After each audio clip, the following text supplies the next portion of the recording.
Super happy.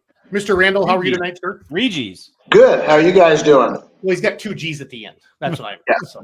Yeah, 3G. I got egg in my name. I got them all day long. Yeah, it's all good. It's all good. Greg, I want to talk about the season, what you think so far. We got some tight point races in Grand National. We've been talking about those on full pull. Super tight. I think we have a tie in light supers. We had our conference call this morning. We're going through all that, so we can really hammer that on full pull live. It's an exciting time of the year for the NTPA, actually for all the associations, as we really are on the downhill run here. And you got your Enderle hat on, Greg. So you have 15 minutes, buddy. Go. 15. Well, yes. In fact, today I got some of the advanced tickets to Farmers Equipment in Urbana, which is on the east side of town. Farmer's Daughter Restaurant, no relation, but Farmer's Daughter Restaurant on the west side of town. O'Reilly's has already been selling tickets. Dave Kell Chevrolet got theirs. I did 7 episodes at AP Production Studios with Doc today, the episode 7 through 13 voiceovers, and then went to Springfield, Ohio, and put up some posters, and went back through Mechanicsburg and dropped off the Dave Kell stuff. So I'm kind of tired, to be honest with you. It's been a long day, but a good day, productive day. Yeah, efficient, yes, and effective. So all yeah, right, the 37th annual Enderle Pull-Offs coming up, Champaign County Fairgrounds, Urbana on Saturday, September 14th. We got a cool thing that's going to happen. We got a couple skydivers with a sponsor flag of Beck's and the American flag, as they're sponsoring a U.S. Army. There's a pair of paratroopers bringing the flags in, so that'll be cool. Mm-hmm. So. But yeah, I figured you have a flyover like Bowling Green does, Randall Enderle kind of. Yeah, we've had a B-17 bomber a few times, and actually the last 3 years we've done it. So, on purpose? On purpose. Yeah. I thought maybe you just got lucky and a big plane flew over at the right time. No bombs were dropped. The guy that flies it, we went to high school together, and we were in each other's weddings. So. Oh, cool. Kind of neat. Yeah. Super cool. All right, let's talk about the season. Give me your take on the 2024. Let's talk Grand National tonight. I know there's regional and there's state, but let's spend some time on Grand National. What's your biggest, like if I said, Greg, give me the top 3 things, your takeaways for the Grand National season so far. Surprises. Tell me what's going through your brain. The tight finish to the Superstock Open class, that was insane. There's 4 vehicles within 1.5 points of each other. That's unbelievable. I don't know if you've ever had a race like that. And the guy who was leading going into the second session finished last, and Jeff Hodem. So that was pretty incredible. It's incredible to see that with 2 hooks with 2-wheel drive left, there's still a bunch of guys vying for not only top 10 but top 5. It could go on its ear Friday and go back the other way on Saturday. So that's going to be quite a race to the finish. It's the pre-entry thing really was a successful addition. It really worked a lot better than we were imagining. We inundated people with calls and texts, which seemed to really help. I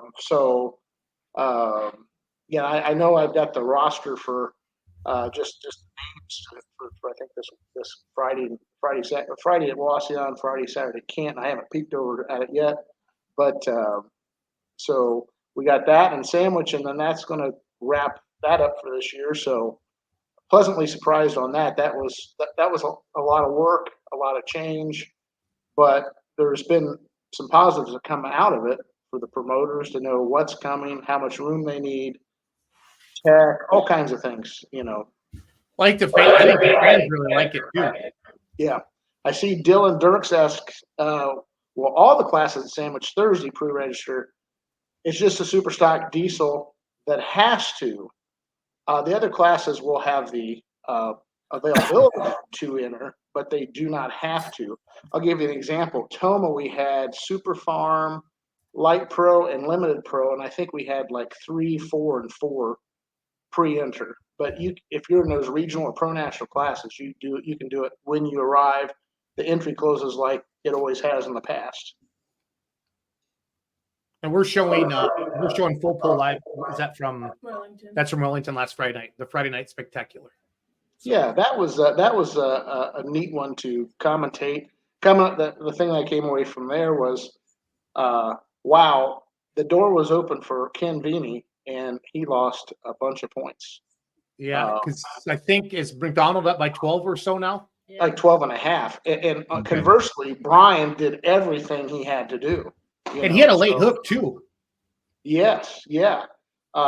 It was. I think it almost appeared that Ken had almost all four wheels off the ground at one point, going down the center of the track, and a lot of us. I did not see that necessarily coming.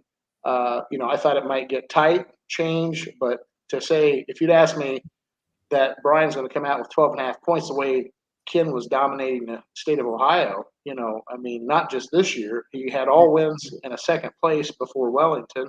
You go back to he swept Fort Recovery. He's won Bowling Green in the past couple of years. I mean, his Ohio winning percentage has to be it's got to be above 50%, I would think. Yeah, but Greg, the way Grant Theobald started off the season, I didn't think anybody was going to touch him either. Yeah. When we were doing the voiceover today for the Chapel Hill mini show, and I remember I said, hey, he took a win in Farley, he took a win in Hutch, he took a win in Toma, and then as soon as he hit Chapel Hill, it seemed like he had a slide, unfortunately for him, but still a good season. He had a strong start. And it's interesting as I was kind of working some of those broadcasts, and you really start drilling down and seeing the finishes. A lot of people have some pretty good finishes, top 10, top 5. But then you see the other times they finished, and like particularly at Bowling Green that says, finished 25th and 37th in pro stock, then you're wondering, well, that guy's 7th in points. Those two performances there of not staying in the top 10 could mean the difference between 4th place and 8th place. No, it's incredible. I like looking back at the Theobalds that you're talking about right there, and I feel like Grant, deservedly so, gets a lot of attention brought to him, and I think the Theobald family has been a big story so far this year, and it makes me think about tipping your cap to Mason. Grant. You hear about Grant quite a bit, but Mason's still kind of busting onto the scene, and for him to walk away to win the ring at Bowling Green, where you have more vehicles in the 2-wheel drive truck class than you do probably any other class at Bowling Green, so you could make the argument to win the ring in that class is one of the most challenging things to do. So it was fun to watch how both brothers have succeeded in their own right this season. That was a fun story for me, kind of keeping up with the NTPA lines, was watching Mason get the ring at Bowling Green. Yeah, no question. And Theobalds are in a very visible spot in Bowling Green. When you're going from one end of the pit area around to the track and that sort of thing, they're kind of on a side lane there. And they were all smiles pretty much all weekend. They were tickled with, I think, all the performances with Mason, and Doug had great finishes in the Unlimited. I mean, I think he ended up maybe 3rd in points. It's been quite a year, and the mini season isn't over. The 2-wheel drive season isn't over, so there's a lot yet to play out. Maybe it doesn't mean a title in those classes, but will all of them make Enderle? That maybe. Mm-hmm. Yeah, that would be neat to watch the family come in with all 4 vehicles potentially pulling at Enderle. And there's been a lot of fun stories at NTPA this year. I think looking back, Adam Kester getting the win at Chapel Hill and in his dad's mini rod at the place, where at the place, and a place where his father was instrumental in bringing mini rods to Chapel Hill anyway. So I think that had been kind of a quiet goal of his. So on the 5-year anniversary, Jason, you were on the mic that night with Full Pull Live, I think, and you said that the track conditions weren't ideal at that point, and yet it was like the pulling gods kind of reached down and said, "You're taking this one to the big side, buddy." Yeah, Larry came down as an angel, dressed as a jockey, and he got on the back of that mini rod and he whipped Adam's ass all the way down because Adam's fist went up at 225. Yeah. So we relived that one. We relived that one for the RFD today as well. So after we got done, I told Doc, I said, because we didn't show the first 2 runs where they, changed the sled or whatever they did there. Yeah, because Adam was first took and went 325-ish, I think, or no. No, I don't think he went far. And then Chase was the next test puller. He He turned it turned his down. run down, and they Yep. reset. And then Chase ran, and then he didn't take his pull. But it was interesting because I remember we were talking. I said, the track was changing. You could see it wasn't as mealy on top, and you could see the shine come through. And I said, well, if you can get your front end up, I said, I think that's the ticket. And Chase did it. And Chase watching that run again today, he would have had first place. He would have overtaken. I'm trying to think who was leading there. I should have looked at some shows today. Was it McDonald? I think. Pretty sure Brian had the lead for quite a while. Yeah, I think you're right. Yeah, he was going to pass. He was going to pass Brian. There's no doubt about it. And then Adam puts another 13 feet on. The next one he got his front end up and did exactly what Chase had done. So. That was really incredible to see. That was a moment. I tell you, R.J. Simon winning the Hook and Benson with the Simon Says 4-wheel drive. He was pumped up. Yeah. That was the last one. Tim Kaine winning down at Benson. That was pretty memorable. He was pretty pumped up about that win. There's been a lot of great moments and moments to come yet. We were talking about it. We cut an opening for the video board. Doc and I did. And we just talked about, you may not win the championship, but now when you come to Enderle, number one, you might be able to put it on the champion and you really propel yourself into that next season, But unfortunately, Billy Beers had parts problems. He wasn't able to take his unlimited win in Enderle and propel it this year, but there'll be those that do. It'll be very interesting to watch. Yeah, and watching RJ win the semi class the way he did, in Bowling Green, because Brian Eilethorpe he basically what happened to him happened to Hodem, came in leading it and just had to finish strong. And then RJ, I think, had to finish 4 or 5 spots ahead of him. And Brian broke the truck going down the track. And he hadn't had problems all year long, Greg. That truck has just been running hard. Yeah. And the fact we already got word Brian will not be in Enderle. So, Ben Gordon Letter Rip Tater's chip is trying to get fixed to take in from 6th place. Good deal.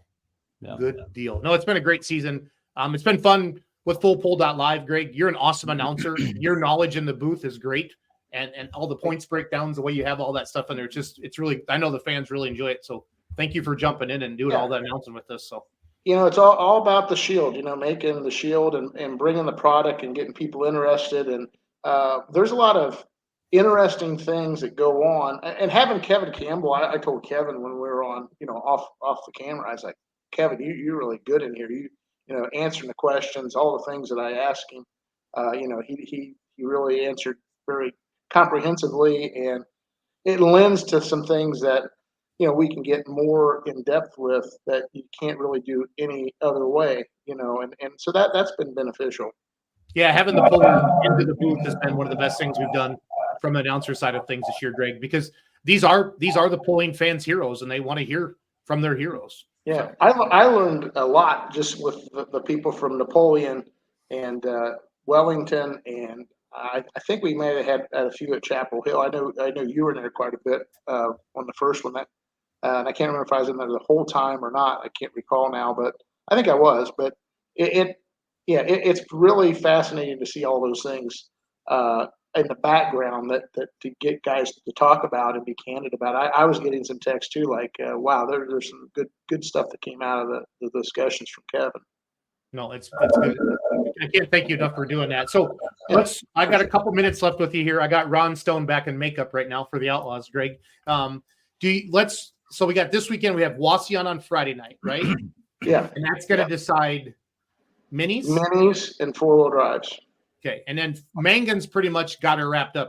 Mangan looks like he's got it. And I'll be honest with you. I think Brian McDonald, he just, as long as he doesn't do the headline of Harness falters, Hutcherson wins. That was a 1979 Puller Magazine headline where Don Harness lost his Magnetos right after 100 feet. He got last and Hutcherson won, and that's when he won his first Grand National title. As long as you don't have something that dramatic happen to Brian, he just goes A to B. It's going to be hard for him not to win it, right? And I think the same's for Mangan. Now, go to Canton, that 2-wheel drive thing, that's just too many point trucks competing to call it. I mean, if same thing, if somebody the same scenario you talked about in the Super Stock Open and semi class, if that happens to your leaders, 7th, 8th place could end up in first. Mm-hmm.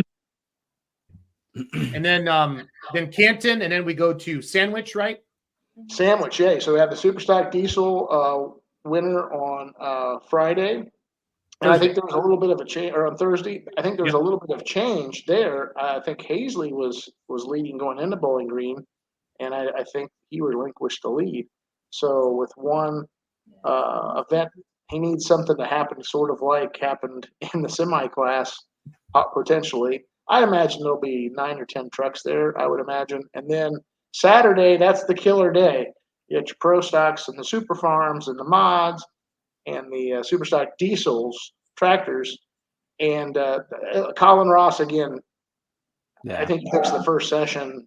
He'd have a point scratch if he had anything really devastating in that first thing. He's just got amassed so many points. But there could be a few jackings in there with the top 10. And then Super Farm, that's up for grabs. Pro Stock, that's a 2-horse race that I've seen right now. I think Injected Funds opened up to 7 points after Wellington. Yep. I was doing the calculation there on Friday night. And Mod Class, I think that too, that's up in the air a little bit. There's been some big comebacks at Sandwich. The track has gotten a lot better. It used to be that it would get better and better. They put some different dirt in there, and that seemed to take care of that. And boy, it's gonna be great. I'll try to be watching from home. Yeah, nine points separate your top 3 mods, and with there being 2 session points hooks in one single day, that's going to be a war of you're going to have to win the war, not the battle that day. And Bill Leichner, that's a fun little story too. A man who hasn't always been, who probably hasn't ran NTPA points end to end in quite some time. Since 98 or 99. 98 or 99. Bill and I talked about this, and this would be his first NTPA Grand National title. So he's looking forward to it. I talked to him a little bit after Bowling Green, and he's looking forward to Sandwich. He's confident he can get the job done. So we'll see. It's going to be an interesting fight to the finish in that class, no doubt about it.